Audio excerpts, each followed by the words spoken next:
ఈ ఆర్టిస్టులకి డైరెక్టర్లకి మధ్య చిన్న చిన్న విభేదాలు రావడం, సపోజ్ మీకు కోట గారితో వచ్చినట్టుగా ప్రకాష్ రాజ్కి సీను వైట్ల గారికి ఆ మధ్య వచ్చింది. ఇలాంటివి అంటే ఎందుకు వచ్చినా కూడా లోపలనే ఎందుకు సర్దుకోకుండా? బేసిక్గా మీరు ఇందాక మనం ఫస్ట్ దీని మీటింగ్ ముందు మాట్లాడుకున్నట్టుగా సినిమా మీద ఫోకస్ ఎక్కువ ఉంది, కాన్సన్ట్రేషన్ ఎక్కువ ఉంది. It's a public property. The whole industry and films are public property, or at least people think so.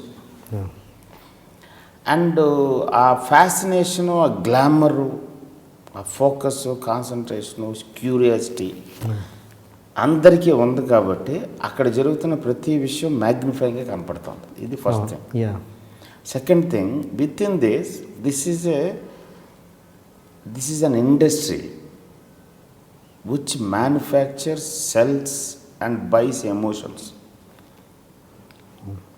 So it's a industry of emotions. ఆ ఎమోషన్స్ డీల్ చేయడానికి ఫిజికల్ స్కిల్ కంటే కూడా emotional skill, emotional attachment, emotional connection ఉండాలి. So ఆటోమేటిక్గా ఒక sensitivity develop అవుతుంది. Whoever is that, it's not just actors, whoever is in the film field, they're all to be like little more sensitive than the regular people. అప్పుడే ఆ drive వస్తుంది. So వాళ్ళ దగ్గర ఎమోషన్స్తో పాటు మిగతా అవి కూడా డెవలప్ అయిపోతాయి వాళ్ళ సంస్కారాన్ని బట్టి. అంటే ఒక్కసారి సక్సెస్ రాగానే ఇది నా వల్లే వచ్చింది, నేనే దీనికి రీజను, నాకే సక్సెస్, నేను చాలా గొప్పవాడిని, నన్ను వీళ్ళందరూ గౌరవించాలి, నా కింద వీళ్ళందరూ పడి ఉండాలి, నాతో పని చేయాలి, నేను చెప్పినట్టే వినాలి, ఈ డెవలప్ అయిపోతాయి. దానికి ఎగ్నెస్ట్గా ఏదైనా ఒక్క స్టెప్ రాంగ్ది పడినా ఆ స్టెప్ తాలూకు ఓనర్ అయిన మనిషి మీద రిఫ్లెక్ట్ అయిపోతుంది. ఓకే, స్పాట్లో కంట్రోల్ చేసుకోలేరు కాబట్టి టప్పమంటే ఏదో మాట అంటాడు. యువతలో కూడా ఈక్వల్గా సెన్సిటివ్గా ఉంటాడు కాబట్టి ఇటు రియాక్ట్ అవుతాడు. దీన్ని మధ్యలో ఉన్న మీడియా ఏదైతే ఉందో వాళ్ళకు ఉపయోగం కాబట్టి వాళ్ళ ఎజెండాలు వేరు, టీఆర్పీలు మేము ముందు పట్టేసుకున్నాం కాబట్టి దీన్ని బూస్ట్ చేయడం ట్రై చేస్తాం. వాళ్ళు ఇన్ఫ్లేట్ చేస్తారు దాన్ని.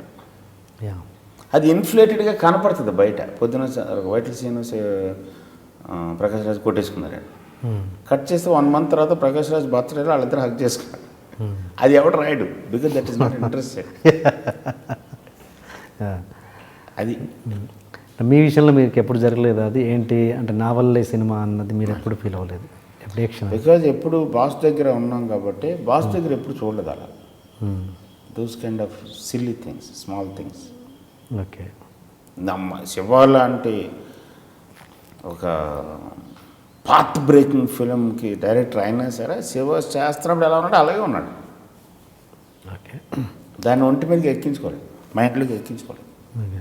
సీను వైట్ల ప్రకాష్ రాజ్ గారి విషయానికి వస్తే మీరు ఓకే వాళ్ళకి అలాంటి పట్టింపు లేవు అన్నారు. మరి వాళ్ళే కదా ప్రెస్కి ఎక్కింది, వాళ్ళే కదా, వాళ్ళకి అలాంటి పట్టింపు లేవు అంటే అందులో రియాక్ట్ అవుతున్నారు. ఎమోషనల్ కూడా అలాంటి ఇంకో స్టెప్ ప్రెస్ని పిలిచి ఈడో స్టేట్మెంట్, ఆడో స్టేట్మెంట్ ఇచ్చేసుకుని ఫైనల్గా టీవీ ఛానల్స్కి టీఆర్పీలు పెంచారు తప్ప పర్సనల్గా 15 రోజుల తర్వాత మళ్ళీ వాళ్ళిద్దరు కలుసుకుని మాట్లాడుకున్నారు.